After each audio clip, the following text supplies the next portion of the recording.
నమస్తే, welcome to S8 news. ముందుగా headlines.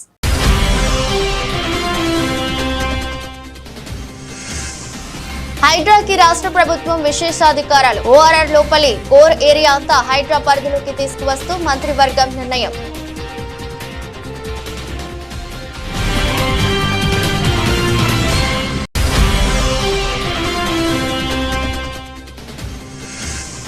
Tirumala laddu వ్యవహారంపై మాజీ సీఎం జగన్ స్పందన. నెయ్యిలో జంతువుల కొవ్వు అనేది కట్టుకదని ఖండించిన వైసీపీ అధినేత.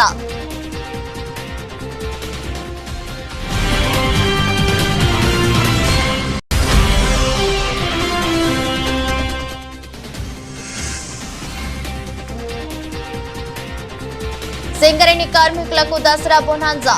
చరిత్రలో ఎన్నడూ లేని విధంగా కాంట్రాక్ట్ ఉద్యోగులకు సైతం బోనస్ ప్రకటించిన ప్రభుత్వం.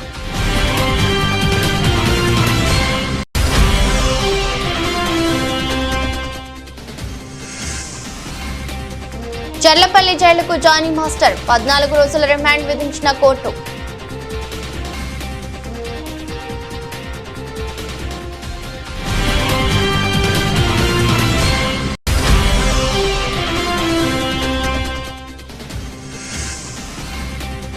చెన్నై టెస్ట్ సెంచరీలతో కదం తొక్కిన పంత్ గిల్. బంగ్లాదేశ్ ముందు భారీ లక్ష్యం.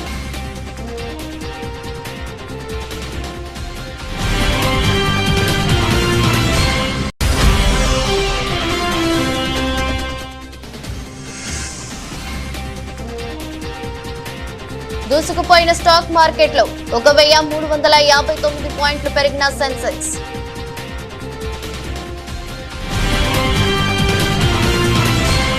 స్వాతంత్ర సమరయోధుడు, తెలంగాణ ఉద్యమకారుడు స్వర్గీయ కొండ లక్ష్మణ్ బాపూజీ గారి వర్ధంతి సందర్భంగా ముఖ్యమంత్రి రేవంత్ రెడ్డి ఆ మహానీయుడిని నివాళులర్పించారు. జూబ్లీహిల్స్ నివాసంలో బాపూజీ చిత్రపటానికి పుష్పాంజలి ఘటించారు. బడుగు బలహీన వర్గాల సంక్షేమానికి బాపూజీ తప్పించారని, వారి స్ఫూర్తిని ప్రజా ప్రభుత్వం కొనసాగిస్తుందని అన్నారు. Hyderabad disaster response asset monitoring and protection agency హైడ్రాకి రాష్ట్ర ప్రభుత్వం విశేషాధికారాలు కల్పించింది. ఇందుకు సంబంధించి 1-2 రోజుల్లో ఆర్డినెన్స్ జారీ చేయాలని తీర్మానించింది. ఔటర్ రింగ్ రోడ్డు లోపల ఉన్న కోర్ ఏరియా మొత్తాన్ని హైడ్రా పరిధిలోకి తెచ్చింది. ఈ ఏరియాలోని 27 మున్సిపాలిటీలు, 51 గ్రామ పంచాయతీలపై వివిధ శాఖల విభాగాలకు ఉన్న అధికారాలు, హక్కులు, స్వేచ్ఛను హైడ్రాకు కల్పిస్తూ రాష్ట్ర కేబినెట్ నిర్ణయం తీసుకుంది. ముఖ్యమంత్రి రేవంత్ రెడ్డి అధ్యక్షతన సచివాలయంలో రాష్ట్ర మంత్రి మండలి సమావేశం జరిగింది. ఈ సమావేశంలో హైడ్రాకు అధికారాలు కల్పించడంతో పాటు అదనంగా అధికారులు, సిబ్బందిని డిప్యూటేషన్ పై ఇవ్వాలని మంత్రివర్గం నిర్ణయించింది. దీంతో పాటు హైదరాబాద్ లోని పొట్టి శ్రీరాములు తెలుగు యూనివర్సిటీ పేరును సురవరం ప్రతాపరెడ్డి యూనివర్సిటీగా మార్చాలని నిర్ణయించారు. కోటిలోని మహిళా యూనివర్సిటీకి వీరనారి చాకలి ఏలమ్మ పేరును, రాష్ట్రంలో కొత్తగా ఏర్పాటు చేసిన Indian institute of handloom and textiles కు కొండ లక్ష్మణ్ బాపూజీ పేరును పెట్టాలని నిర్ణయం తీసుకున్నారు. వీటితో పాటు రాష్ట్రంలో కొత్తగా అనుమతి పొందిన 8 మెడికల్ కాలేజీలకు 3000 పైచిలకు బోధనేతర పోస్టులను మంజూరు చేయాలని, SLBC టెనల్ నిర్మాణ అంచనా వ్యయాన్ని 4637 కోట్లకు పెంచాలని, సన్న వడ్లకు 500 బోనస్ ను ఈ ఖరీఫ్ సీజన్ నుంచి ఇవ్వాలని, తెల్ల రేషన్ కార్డులను అక్టోబర్ నుంచి జారీ చేయాలని నిర్ణయించారు. కేబినెట్ భేటీలో తీసుకున్న నిర్ణయాలను మంత్రులు పొంగులేటి శ్రీనివాసరెడ్డి, ఉత్తమ్ కుమార్ రెడ్డి, కోమటిరెడ్డి వెంకటరెడ్డి మీడియాకు వివరించారు. హైడ్రా సబ్జెక్ట్ వచ్చి హైడ్రాకి ఒక చట్టబద్ధతని ఈ కేబినెట్ లో కల్పించడం జరిగింది. హైడ్రా ముఖ్య ఉద్దేశం ఏదైతే ఉందో, ఔటర్ రింగ్ రోడ్డుకి ఇన్నర్ లో ఉన్న కోర్ హైదరాబాద్ కి ఈ హైడ్రా అనేది చెరువులు, కుంటలు, ఏవైతే రిజర్వాయర్స్ ఉన్నాయో రిజర్వాయర్లు, నాలాలు, వీటన్నిటికీ FTL బఫర్ జోన్ లో ఏవైతే స్ట్రక్చర్స్ ఉన్నాయో, ఏవైతే గతంలో మున్సిపాలిటీలు, కార్పొరేషన్లు, వివిధ శాఖలకు సంబంధించిన అంశాలన్నిటిలో ఈ హైడ్రా పూర్తిగా వాటికి ఎన్నైతే హక్కులు ఉన్నాయో ఈ హైడ్రాకి ఈనాడు కేబినెట్ లో వాటన్నిటికీ సంబంధించిన అంశాలని హైడ్రాని ఇన్కార్పొరేట్ చేయటం జరిగింది. దీంట్లో ప్రధానంగా ఈ కోర్ అర్బన్ రీజన్ ఏదైతే ఉందో ORR కి ఇన్నర్ సైడ్ ఉన్న దాంట్లో 27 అర్బన్ లోకల్ బాడీస్ ఉన్నాయి, అదే రకంగా రీసెంట్ గా 51 గ్రామ పంచాయతీలను కూడా ఈ ఓఆర్ఆర్ కి ఇన్నర్ సైడ్ ఉన్న వాటిలలో 51 గ్రామ పంచాయతీలను కూడా ఈ కోర్ అర్బన్ దాంట్లో ఇన్కార్పొరేట్ చేశాం. వీటన్నిటికీ ఈ హైడ్రా అన్ని శాఖల్లో ఏ శాఖలకి ఎన్ని పూర్తి స్వేచ్ఛలు ఉన్నాయో ఈ హైడ్రాకు కూడా అదే రకమైన స్వేచ్ఛ ఉండే విధంగా నియమ నిబంధనల్ని సడలించడం జరిగింది. సింగరేణి కార్మికులకు తెలంగాణ ప్రభుత్వం బోనస్ ను ప్రకటించింది. కార్మికులకు 796 కోట్ల బోనస్ ను ఇస్తున్నట్లు తెలిపింది. ఈ మేరకు ఉప ముఖ్యమంత్రి మల్లు భట్టి విక్రమార్క ప్రకటన చేశారు. సింగరేణి కార్మికులకు సంతోషంగా బోనస్ ను ఇస్తున్నట్లు చెప్పారు. సగటున ఒక్కో కార్మికుడికి 1,90,000 రూపాయల బోనస్ ఇస్తున్నట్లు తెలిపారు. గత ఏడాది కంటే ఈసారి ఒక్కో కార్మికుడికి 20,000 అదనంగా ఇస్తున్నామన్నారు. సింగరేణిలో 25,000 మంది కాంట్రాక్టు కార్మికులు ఉన్నారని వెల్లడించారు. కాంట్రాక్టు ఉద్యోగులకు ఒక్కొరికి 5,000 చొప్పున ఇవ్వాలని నిర్ణయించామన్నారు. రాష్ట్ర ప్రభుత్వం ప్రాఫిట్ ఆఫ్టర్ ట్యాక్స్ 2023-24 సంబంధించి 4,701 కోటి రూపాయలుగా ప్రకటిస్తూ దీనిలో సింగరేణి సంస్థ ఆ సింగరేణి సంస్థలో పనిచేస్తున్నటువంటి యాజమాన్యంతో పాటు కార్మిక సోదరులు వారి భవిష్యత్ తరాలు కూడా ఇదే రకంగా పెద్ద ఎత్తున ఉపయోగపడాలనేటువంటి ఆలోచనతో సింగరేణి వ్యవస్థని కూడా విస్తరిస్తూ కొంత పెట్టుబడి పెట్టే కార్యక్రమాన్ని కూడా ఈ సందర్భంగా తీసుకుంటాం. ఆ పెట్టుబడి సంబంధించి ఇన్వెస్ట్మెంట్ 2,289 కోట్లు పోగా 2,412 కోట్లని 33% లెక్క 796 కోట్లని కార్మికులకి అంటే ఉద్యోగస్తులకి సరాసరి యావరేజ్ 1,90,000 రూపాయలుగా 1,90,000 రూపాయలుగా పంచేటువంటి కార్యక్రమాన్ని ఈ సందర్భంగా ముఖ్యమంత్రి గారి సమక్షంలో యావత్ మంత్రిమండలి మొత్తం సింగరేణి యాజమాన్యంతో కలిసి ఇప్పుడు ప్రకటిస్తా ఉన్నాం. దీనికి మేమంతా చాలా సంతోషిస్తా ఉన్నాం. ఇంత పెద్ద ఎత్తున పంచుతున్నాం. గత సంవత్సరం కార్మికులకి 1,80,000 పంచితే ఈ సంవత్సరం అదనంగా 1,70,000 పంచితే ఈ సంవత్సరం అదనంగా ఇంకొక 20,000 కలిపి 1,90,000 పంచుతా ఉన్నాం. ఇది 20,000 అదనంగా మనం ఈ సంవత్సరం కార్మికులు పంచుతాము. ఇది కాకుండా కూడా ఇంకా కార్మికుల భవిష్యత్తు కోసం పెద్ద ఎత్తున సింగరేణి సంస్థ చేత విస్తరించడానికి తీసుకోవాల్సిన చర్యలు కూడా చేపడతాం. దేశవ్యాప్తంగా చర్చనీయాంశమైన తిరుమల లడ్డు వ్యవహారంపై ఏపీ మాజీ ముఖ్యమంత్రి వైసీపీ అధినేత వైఎస్ జగన్మోహన్ రెడ్డి స్పందించారు. లడ్డు తయారీలో వాడే నెయ్యిలో జంతువుల కొవ్వు ఉందనేది ఒక కట్టుకథని కొట్టిపారేశారు. దశాబ్దాలుగా జరుగుతున్న పద్ధతుల్లోనే తిరుమలలో లడ్డు తయారీ జరుగుతుందని అన్నారు. దేవుణ్ణి కూడా రాజకీయాలకు వాడుకునే దుర్మార్గమైన మనస్తత్వం చంద్రబాబుదని విమర్శించారు. భక్తుల మనోభావాలతో ఆడుకోవడం ధర్మమేనా అని ఆయన ప్రశ్నించారు. ప్రతి 6 నెలలకు ఒకసారి నెయ్యి సరఫరా కోసం టెండర్ పిలుస్తారని, చంద్రబాబు ముఖ్యమంత్రిగా ఉన్న సమయంలోనే నెయ్యి శాంపిల్స్ తీసుకున్నారని, జూలై 23న రిపోర్టు వస్తే ఇప్పుడు చంద్రబాబు మాట్లాడటం విడ్డూరమని మండిపడ్డారు. జూలై 17న NDDBకి నెయ్యి శాంపిల్స్ పంపించారని, జూలై 23న రిజెక్ట్ చేస్తే చంద్రబాబు ఇప్పటి వరకు ఏం చేశారో ఎందుకు బయటకు చెప్పలేదని ప్రశ్నించారు. జరిగినది జరిగినట్టు చంద్రబాబు చెప్తున్నారని జగన్ పేర్కొన్నారు. నెయ్యి తీసుకొచ్చే ప్రతి ట్యాంకర్ సర్టిఫికేట్ తీసుకోవాలని, ప్రతి ట్యాంక్ శాంపిళ్లను 3 సార్లు టెస్ట్ చేస్తారని వివరించారు. అబద్ధాలను ప్రచారం చేయడం ద్వారా తిరుమల పవిత్రతను దెబ్బతీస్తున్నారని వైఎస్ జగన్ అన్నారు. ఇంకొకటి చెప్పాలి, అసలు ఈ రిపోర్టు రిజెక్ట్ అయిన రిపోర్టు మొట్టమొదటిసారి జూలై 12వ తారీఖున, అంటే ఎవరి హయాంలో, ఎవరు ముఖ్యమంత్రి, జూలై 12వ తారీఖున శాంపుల్స్ తీసుకున్నారు. అంటే ఎవరు ముఖ్యమంత్రి, ఎవరి హయాంలో? ఇది చంద్రబాబు నాయుడు గారు సాక్షాత్తుగా ముఖ్యమంత్రిగా ఉన్న హయాంలో శాంపుల్స్ జూలై 12వ తారీఖున శాంపుల్స్ తీసుకున్నారు. వచ్చిన ట్యాంకర్ అంటే వాళ్ళ టెస్టులన్నీ చేసి, ఆ 3 టెస్టులు అక్కడే వాళ్ళు చేస్తారు, చేసిన ఆ టెస్టులు సరిగ్గా రాలేదు కాబట్టి ఆ శాంపుల్స్ను 17వ తారీఖున NDDBకి పంపించినారు. నేను ఒకటే అడుగుతా ఉన్నా, జూలై 23వ తారీఖు నుంచి 2 నెలలు చంద్రబాబు నాయుడు ఏం చేస్తా ఉన్నాడు?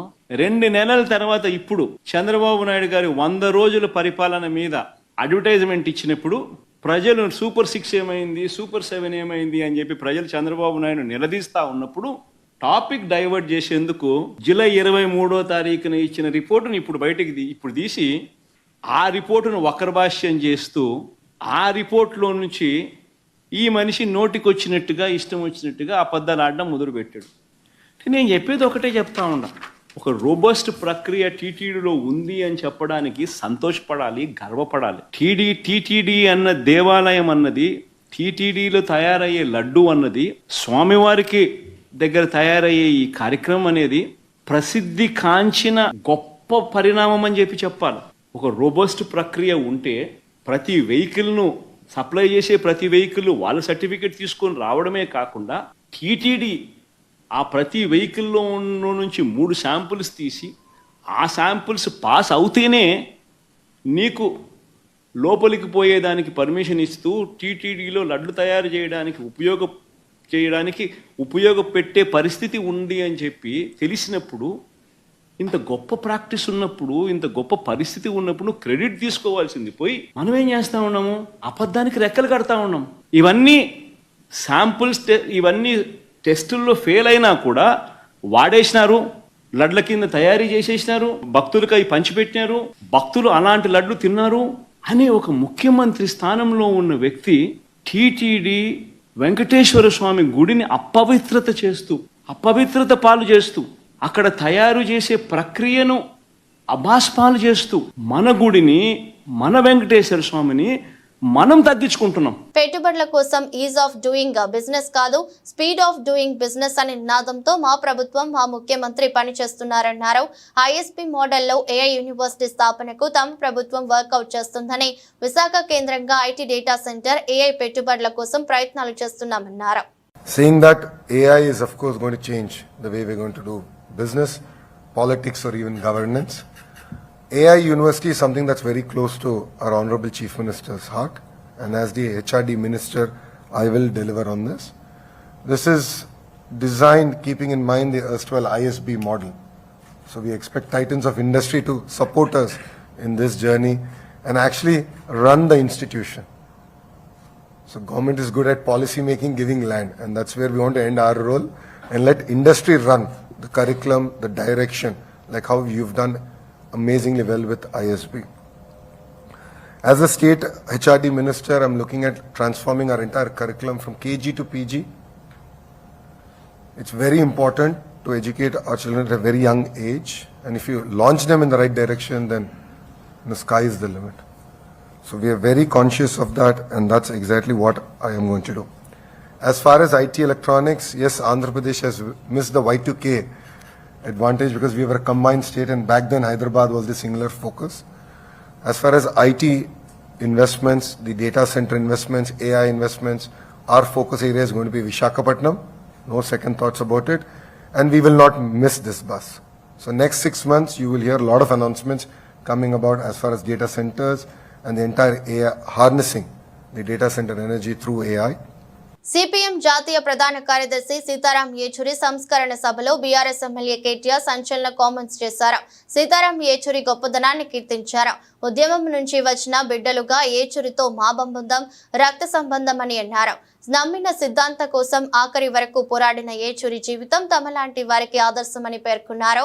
ఎప్పుడు కడువ మార్చుతారో తెలియని కాలంలో సీతారాం యేచూరి జీవితం స్ఫూర్తిదాయకమన్నారు. ఫిరాయింపుల కాలంలో పదవుల కోసం కాకుండా సిద్ధాంతం కోసం పనిచేసిన గొప్ప నాయకుడు సీతారాం యేచూరి అని కీర్తించారు.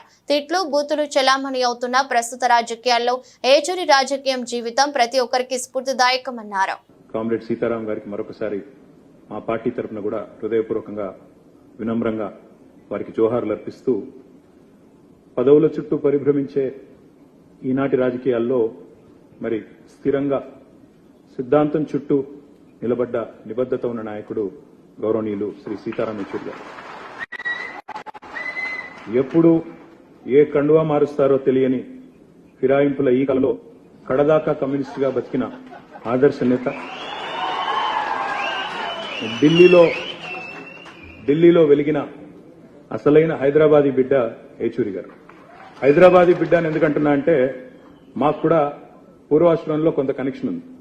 అదేమంటే వారు చదువుకున్నది ఆల్ సెయింట్స్ స్కూల్లో, నేను చదువుకున్నది దాని పక్కనే రోడ్ యువతల గ్రామర్ స్కూల్లో. అదేవిధంగా వారు తర్వాత నిజాం కాలేజీలో గ్రాడ్యుయేషన్ చేశారు. నేను కూడా కొద్ది కాలం తర్వాత నేను కూడా అక్కడే చేస్తున్నాను. కాబట్టి అందుకే హైదరాబాద్ బిడ్డ అనే మాట వాడతాం. ఓట్ల రాజకీయం వేరు, ప్రజల రాజకీయం వేరు, మేము ఓట్ల రాజకీయంలో వెనుకబడ్డా ప్రజల కోసం జరిగే పోరాటంలో మాత్రం ముందున్నాం, ప్రజల మనసులో ఉన్నామని ఆయన ఒకసారి చెప్పిన మాట నాకు బాగా గుర్తున్న మాట. నాయకులుగా పాలకులుగా ఉండి పోరాటాలంటే తెలియని వారు ఎందరో ఉండొచ్చు.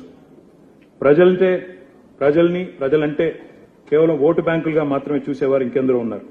కానీ ఉన్నత చదువులు చదువుకున్న ఒక కుటుంబంలో, స్వయాన మేనమామగా ఒక ఐఏఎస్ ఆఫీసర్గా ఉన్న ఒక కుటుంబంలో పుట్టి అణగారిన వర్గాల కోసం ప్రశ్నించే గొంతుకగా ఎదిగిన వ్యక్తిత్వం చాలా గొప్ప విషయం అని చెప్పక తప్పదు. పోరాటాల నుండి వచ్చిన నాయకత్వానికి ప్రజల కష్టం, సుఖం, దుఃఖం తెలుస్తుందంటారు. అలాంటి వారిలో ఏచూరి గారు ఒకరని నేను బలంగా నమ్ముతాను. తిరుమల లడ్డు తయారీలో జంతువుల కొవ్వు వినియోగం వివాదంపై టీడీపీ ఈవో జె శ్యామలరావు మీడియాతో మాట్లాడారు. తిరుమల లడ్డు నాణ్యతపై కొంతకాలంగా ఫిర్యాదులు వస్తున్నాయని వెల్లడించారు. నెయ్యిలో తీవ్ర కల్తీ జరిగిందని తేలిన వెంటనే చర్యలు చేపట్టామని స్పష్టం చేశారు. జూలై 6న నెయ్యిని ల్యాబ్ కు పంపామని వెల్లడించారు. వారంలో ల్యాబ్ నివేదికలు వచ్చాయని అన్నారు. ల్యాబ్ రిపోర్టు 2 భాగాలుగా ఇచ్చారని వివరించారు. 100 పాయింట్లు ఉండాల్సిన నెయ్యి నాణ్యత 20 పాయింట్లే ఉందని చెప్పారు.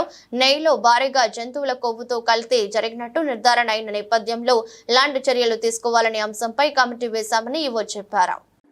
అన్వయబుల్ రేట్స్, ఇప్పుడు గీ సప్లై చేయాలంటే ప్యూర్ గీ కౌ గీ సప్లై చేయాలంటే దానికి ఒక వైబుల్ రేట్ ఉంటుంది. ఎవరు కూడా ఫ్రీగా సప్లై చేయరు. సప్లయర్స్ ఎవరు, వాళ్ళకి అది బిజినెస్. అది 320 రూపాయల నుంచి 411 రూపాయలు కేజీకి ఉన్నాయి. అంత తక్కువ రేటులో ఎలా సప్లై చేస్తారు అనేది చూస్తే ఎవరు కూడా ఆ రేటు చూస్తేనే మనకి ఇది ప్యూర్ గీ సప్లై చేయడం వీళ్ళు కాదు అనేది ఎక్స్పర్ట్స్ కూడా చెప్తున్నారు. నార్మల్ పర్సన్స్ కూడా చెప్తారు. మనం కూడా బయట కొన్నప్పుడు, మంచి గీ కొన్నప్పుడు ఎంతకు వస్తుందని మనకు కూడా తెలుసు. బయట ఎంత రేటుకి మనము ఎంత రేటు పెట్టాల్సి వస్తుంది క్వాలిటీ గీ కొనుక్కోవాలంటే మనకు కూడా తెలుసు. అలాంటిది అంత తక్కువ రేటుకి కొనడం వలన అక్కడే మొదటనే మనకి దెబ్బ. అంటే అంత తక్కువ రేటు పెడితే ఆల్మోస్ట్ మనము ఒక క్వాలిటీ మీద అంత అంటే కంట్రోల్ ఉండదు. వాడు ఇచ్చేది మనకి ల్యాబ్ లేదు, మన ఓన్ ల్యాబ్ లేదు, మనం బయటికి పంపించము, రేటే చాలా తక్కువ. ఈ 3 పరిస్థితుల్లో అసలు క్వాలిటీ గీ వస్తుందనేది రాదు అనేది అది చాలా స్పష్టంగా తెలుస్తుంది. ఎనివే ఆ రీజన్స్ అనేది అనలైజ్ చేయడం జరిగింది. అనాలిసిస్ ఎందుకు చేసామంటే కరెక్టివ్ స్టెప్స్ తీసుకోవాలి, ఏం జరిగింది, ఎలా చేయాలి దాన్ని అది చూస్తే ఈ విధంగా తెలిసింది. సో ఉన్న సప్లయర్స్తో గట్టిగా బ్లాక్ లిస్ట్ చేస్తామని చెప్పిన తర్వాత అందరూ కూడా క్వాలిటీ సప్లైస్ అన్నీ కూడా శాంపుల్స్ బాగానే ఉన్నాయి. ఎక్సెప్ట్ ఒక supplier AR foods, AR dairy food private limited. Medchal జిల్లా నాగారం మున్సిపాలిటీ పరిధిలో బీజేపీ సభ్యత్వ నమోదు కార్యక్రమంలో మల్కాజ్గిరి పార్లమెంట్ సభ్యులు ఈటెల రాజేందర్ పాల్గొన్నారు. ఈ సందర్భంగా ఆయన మాట్లాడుతూ సభ్యత్వ నమోదు కార్యక్రమంలో మనం ఎంత ఎక్కువ ఇన్వాల్వ్ అయితే అంత గొప్పగా అయ్యే ఆస్కారం ఉంటుందని, ఇవాళ మనం పడే కష్టం చేసే సభ్యత్వం అనేక సమస్యలకు అది ఒక జవాబు అవుతుందన్నారు. రేపు కార్పొరేటర్ కావాలన్నా, ఎమ్మెల్యేలు ఎంపీలు గెలవాలన్నా ఈ సభ్యత్వ నమోదు కార్యక్రమం ఉపయోగపడుతుందని గుర్తు చేశారు. నాకు చిన్న పెద్ద అనే తేడా లేదు. ఎక్కడ మీటింగ్ కు పిలిచినా వస్తాను. మనం పార్టీని గొప్పగా ఎదగాలనే ప్రయత్నం చేస్తున్నాం కాబట్టి అలా మనం పని చేస్తేనే పార్టీ విస్తరించే ఆస్కారం ఉంటుంది. కాబట్టి మీకు తోడుగా ఎప్పుడు ఉంటానని హామీ ఇచ్చారు.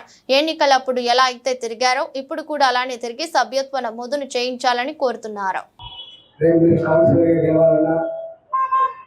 రేపు మున్సిపల్ చైర్మన్ కావాలన్నా, రేపు ఎమ్మెల్యేలు గెలవాలన్నా, ఎంపీలు గెలవాలన్నా, మీరు ఇప్పుడు ఏ సమస్యలు అయితే తీసుకొచ్చి నా ఇదైతే లేదు, అదైతే లేదు, వీడింటే లేడు, వాడింటే అని చెప్పి కాంప్రమైజ్ చేస్తుంటాం. అవన్నిటికీ శాశ్వత పరిష్కారం ఈ సభ్యత్వ నమోదు కార్యక్రమం. రెండవది, నేను నామస్కే కావాల్సి అక్కర్లేదు. నేను మా చెల్లెళ్ళ నన్ను ఊరుకు అనుకుంటాడు, సౌండ్ తప్పండి, అలాగే వస్తుంది అంటే నువ్వెందుకే కదా అని అంటాడు. ఎంపీలు వస్తారే ప్రోగ్రామ్ అంటాడు. నేను దేనికైనా వస్తా, టైం ఉంటే తప్పకుండా. నాకు చిన్న పెద్ద, ఇది నేను పాల్గొనేది, నేను పాల్గొన కూడైంది, ఇది చిన్న అయినా అని పెద్ద అయినా కానీ వ్యత్యాసం లేదు నాకు. ఎందుకంటే మనం కొత్తగా పార్టీని గొప్పగా ఎదగాలని ప్రయత్నం చేసుకుంటున్నాం కాబట్టి అట్లా మనం పని చేసుకుంటేనే రేపు విస్తరించేటువంటి ఆస్కారం ఉంటుంది కాబట్టి మీరు తోడుగా మా చంద్రబాబు నాయుడు వరుసగా ఇన్స్పిరేషన్ అంటే నాదేమైనా ఇన్స్పిరేషన్ నిజంగా పనికొచ్చాలనుకుంటే నా పరిచయం కూడా పనికొచ్చాలంటే తప్పకుండా ఆ పరిచయాన్ని పార్టీకి అప్పచెప్పాల్సిన బాధ్యత ఉంటుంది. పార్టీ వల్ల నాకు ఏం జరిగిందో నా వల్ల కూడా పార్టీ వల్ల ఏం జరగాలి, కానీ అట్లయితేనే ముందుకు పోతుంది తప్ప లేకపోతే కేవలం పార్టీగా డిపెండ్ కావడం లేకపోతే కేవలం నాకు డిపెండ్ అయ్యేటువంటి లేదు. సింబయాటిక్ యాక్టివిటీ అంటుంది. సింబయాటిక్ యాక్టివిటీ పార్టీకి మనం పార్టీకి కాబట్టి దయచేసి ఇవాళ నేను అన్నాడు వర్షపడతాన్ని జనం ఉంటారో 50 మందిగా పర్వాలేదు వస్తా అని చెప్పి 50 మంది. సింగరేణి కార్మికులకు తెలంగాణ సర్కార్ గుడ్ న్యూస్ చెప్పింది. భారీగా దసరా బోనస్ ప్రకటించింది. చరిత్రలో ఎన్నడూ లేని విధంగా కాంట్రాక్ట్ ఉద్యోగులకు సైతం బోనస్ ప్రకటించింది ప్రభుత్వం. శుక్రవారం నాడు ముఖ్యమంత్రి రేవంత్ రెడ్డి, ఉప ముఖ్యమంత్రి బట్టి విక్రమార్క సంయుక్తంగా మీడియా సమావేశం నిర్వహించి సింగరేణి కార్మికులకు బోనస్ ఇస్తున్నట్లు ప్రకటించారు. ఈ సందర్భంగా మాట్లాడిన సీఎం, డిప్యూటీ సీఎం ఒక్కో సింగరేణి కార్మికుడికి 1.9 లక్షల బోనస్ ఇస్తున్నట్లు ప్రకటించారు. గత సంవత్సరం కంటే ఏడాది 20,000 అధికంగా ఇస్తున్నామన్నారు. చరిత్రలో మొట్టమొదటిసారి సింగరేణి కాంట్రాక్ట్ కార్మికులకు 5,000 బోనస్ ఇస్తున్నామని చెప్పారు. తెలంగాణ ఉద్యమంలో సింగరేణి కార్మికులది కీలక పాత్రని, కార్మికుల కుటుంబాల్లో ఆనందం చూడాలన్నదే ప్రభుత్వ లక్ష్యమన్నారు. కార్మికులకు మొత్తంగా 796 కోట్ల బోనస్ గా ప్రకటిస్తున్నామని చెప్పారు. 2023-24 ఏడాదిలో సింగరేణి లాభాలు 4,701 కోట్లు అని వెల్లడించిన డిప్యూటీ సీఎం బట్టి విక్రమార్క సింగరేణి లాభాల్లో వాటాను దసరా బోనస్ గా కార్మికులకు ఇస్తున్నామని చెప్పారు. రాష్ట్రానికి సింగరేణి తలమానికమని డిప్యూటీ సీఎం బట్టి విక్రమార్క పేర్కొన్నారు. 2023లో సింగరేణి 4,701 కోట్ల లాభం గడించిందని, సింగరేణి విస్తరణకు 2,289 కోట్లు పెట్టుబడిగా పెట్టాలని నిర్ణయించామన్నారు. మిగిలిన 2,412 కోట్లను ఒక్కో కార్మికునికి 1.90 లక్షలు చొప్పున పంచాలని నిర్ణయించామన్నారు. 41,837 మంది కార్మికులు సింగరేణిలో పనిచేస్తున్నారని బట్టి చెప్పారు. అలాగే 25,000 మంది కాంట్రాక్ట్ కార్మికులు పనిచేస్తున్నారని తెలిపారు. గతంలో ఎప్పుడు కాంట్రాక్ట్ ఉద్యోగులకు లాభాలు పంచలేదని, మొదటిసారి కాంట్రాక్ట్ కార్మికులకు 5,000 చొప్పున పంచుతున్నామని బట్టి తెలిపారు. గోదావరి నదిలో ఓఎన్జీసీ చమురు సంస్థ వేసిన పైప్ లైన్ నుంచి గ్యాస్ లీక్ అవుతుంది. శనివారం తెల్లవారుజాము నుంచి నదిలో నీటిని చీల్చుకుంటూ గ్యాస్ పైకి ఎగిసి వస్తుంది. యానాం, దర్యాలతిప్ప, కాట్రేనికోన మండలం బలుసుతిప్ప మధ్యలో ఈ లీకేజీ చోటు చేసుకుంటుంది. చుట్టుపక్కల కిలోమీటర్ల మేర ఈ గ్యాస్ వ్యాపించింది. మంటలు ఎగిసిపడే ప్రమాదం ఉందని స్థానికులు భయాందోళనను వ్యక్తం చేస్తున్నారు. అధికారులు వెంటనే స్పందించి గ్యాస్ లీకేజీని ఆపేందుకు చర్యలు తీసుకోవాలన్నారు. గోదావరి జిల్లాలో ఇలాంటి గ్యాస్ లీక్ ఘటనలు, గ్యాస్ లీక్ కారణంగా మంటలు చెలరేగిన ఘటనలు గతంలోనూ చోటు చేసుకున్నాయని గుర్తు చేశారు. అందువల్ల వెంటనే ఈ గ్యాస్ లీకేజీని అరికట్టి భారీ నష్టం జరగకుండా చూడాలని స్థానికులు డిమాండ్ చేస్తున్నారు. చూడండి ఎలా పొంగుతుందో, ఇక్కడ పైప్ లైన్ అనేది ఇక్కడ అన్ని ఉన్నాయి, ఆనవాళ్ళు అన్ని ఉన్నాయి. చాలా దారుణమైన పరిస్థితి ఇక్కడ మేము చూస్తున్నాం. మేము ఈ రోజు యానం కాంగ్రెస్ పార్టీ నుంచి అలాగే విసికే పార్టీ నుంచి నాయకులు కార్యకర్తలు కలిసి మాకు ఈ విషయం తెలిసినట్టుంటే కూడా ఇక్కడికి మేము రావడం జరిగింది. ఒక్కసారి వీడియో చూడండి, ఎంత దీనివల్ల డ్యామేజ్ అవుతుంది, దీనికి ఎవరు సమాధానం చెప్తారు, దీనివల్ల పిస్టల్ పోవడం జరుగుతుంది. దీని మీద స్పందించాల్సిన నాయకులు ఏమయ్యారు, ప్రభుత్వ అధికారులు ఏమయ్యారని నేను అడుగుతాను. నేను ఈ రోజు క్వశ్చన్ ఇస్తాను అందరికీ కూడా. మల్లాడి కృష్ణారావు గారు అలాగే ఉన్న లోకల్ ఎమ్మెల్యే గారు మీరు ఏం చేస్తున్నారు, ఇలాంటివన్నీ కూడా మీరు తెలుసుకుని దీని మీద స్పందించాలి. రేపొద్దున జరగరాని కూడా ఏదైనా అనర్థం జరిగితే దీనివల్ల ఎవరు సమాధానం చెప్తారు. ఇది భయంకరమైన స్మెల్ రావడం జరుగుతుంది. మీరు దయచేసి దీని మీద స్పందించి వెంటనే తగిన యాక్షన్ తీసుకోవాలి. దీనివల్ల కూడా చాలా డ్యామేజ్ ఉంటుందని తెలుస్తున్నాం. మేము అక్కడికి వెళ్ళడానికి భయం వేస్తుంది, అక్కడికి వెళ్తుంటే భయంకరమైన స్మెల్ వస్తుంది. దయచేసి మీరు అందరూ కూడా దీని మీద స్పందించి. మహిళా డాన్సర్ పై లైంగిక దాడికి పాల్పడినట్టు ఆరోపణలు ఎదుర్కొంటున్న సినీ కొరియోగ్రాఫర్ జానీ మాస్టర్ కు రాజేంద్ర నగర్ కోర్టు 14 రోజుల పాటు రిమాండ్ విధించింది. దీంతో పోలీసులు ఆయనను చెర్లపల్లి జైలుకు తరలించారు. బాధితురాలి ఫిర్యాదు మేరకు ఈ నెల 19న గోవాలో జానీ మాస్టర్ ను అరెస్ట్ చేసిన పోలీసులు శుక్రవారం ఆయనను ఉప్పర్పల్లిలోని రాజేంద్ర నగర్ కోర్టులో హాజరుపరిచారు. అంతకుముందు ఆయనకు గోల్కొండ ఏరియా హాస్పిటల్లో వైద్య పరీక్షలు జరిపించారు. కాగా ఈ కేసు రిమాండ్ రిపోర్టులో పోలీసులు పలు అంశాలను పొందుపరిచారు. నిందితుడు గత 4 ఏళ్ల నుండి బాధితురాలపై లైంగిక దాడులకు పాల్పడుతున్నాడని, 2020లో తొలిసారి ముంబైలో లైంగిక దాడికి పాల్పడినప్పుడు బాధితురాలి వయస్సు 16 సంవత్సరాలేనని ఆ రిపోర్టులో పేర్కొన్నారు. జానీ మాస్టర్ భార్య కూడా బాధితురాలిని బెదిరించిందని, ఈ కేసులో జానీ మాస్టర్ తన నేరాన్ని అంగీకరించాడని తెలిపారు.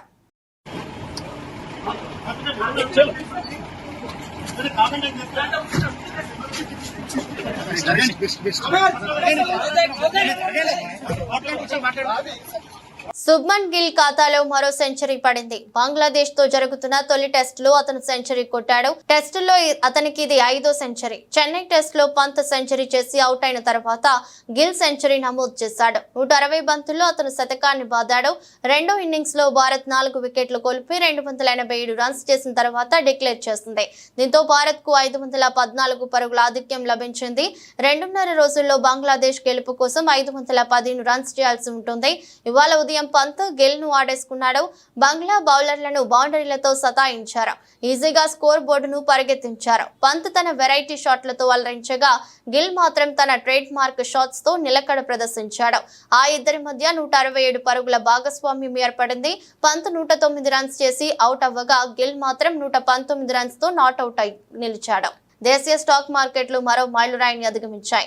రోజుకొక రికార్డును బద్దలు కొడుతున్న సూచీలు శుక్రవారం 84,000 మైలురాయిని అధిగమించి చారిత్రక గరిష్ట స్థాయిలో ముగిసింది. బ్యాంకింగ్ రంగ సూచీలు భారీగా పుంజుకోవడంతో పాటు అమెరికా, ఆసియా మార్కెట్ల నుంచి వచ్చిన సానుకూల అంశాలు సూచీల్లో జోష్ పెంచింది.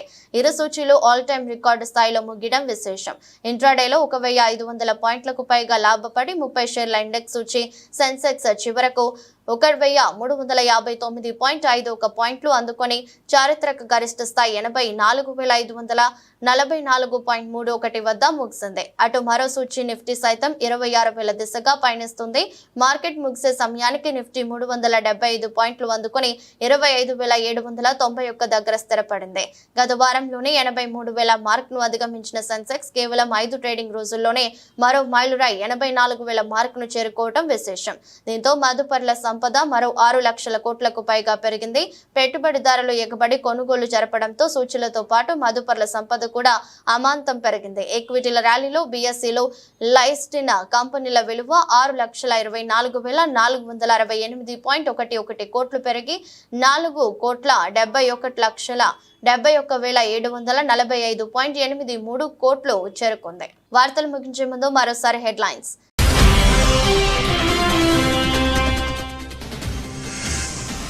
హైడ్రాకి రాష్ట్ర ప్రభుత్వం విశేషాధికారాలు. ఓఆర్ఆర్ లోపలి కోర్ ఏరియా అంతా హైడ్రా పరిధిలోకి తీసుకువస్తూ మంత్రివర్గం నిర్ణయం.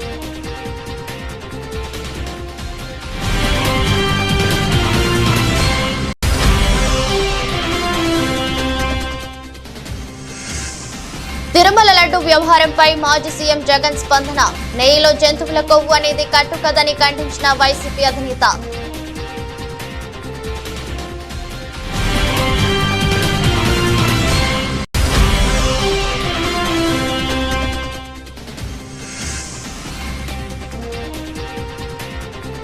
సింగరేణి కార్మికులకు దసరా బోనాన్జా. చరిత్రలో ఎన్నడూ లేని విధంగా కాంట్రాక్ట్ ఉద్యోగులకు సైతం బోనస్ ప్రకటించిన ప్రభుత్వం.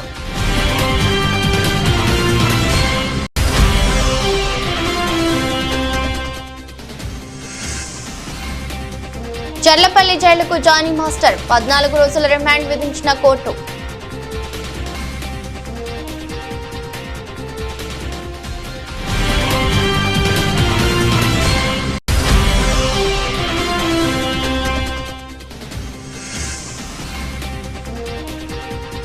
చెన్నై టెస్ట్ సెంచరీలతో కదం తొక్కిన పంత్ గిల్. బంగ్లాదేశ్ ముందు భారీ లక్ష్యం.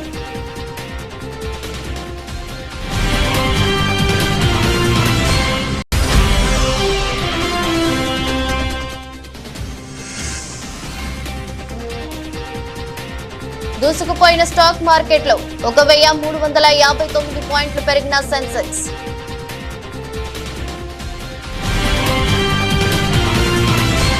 ఇది రోజు బులెటిన్. మరో బులెటిన్లో మళ్ళీ కలుద్దాం. అంతవరకు సెలవు. నమస్కారం.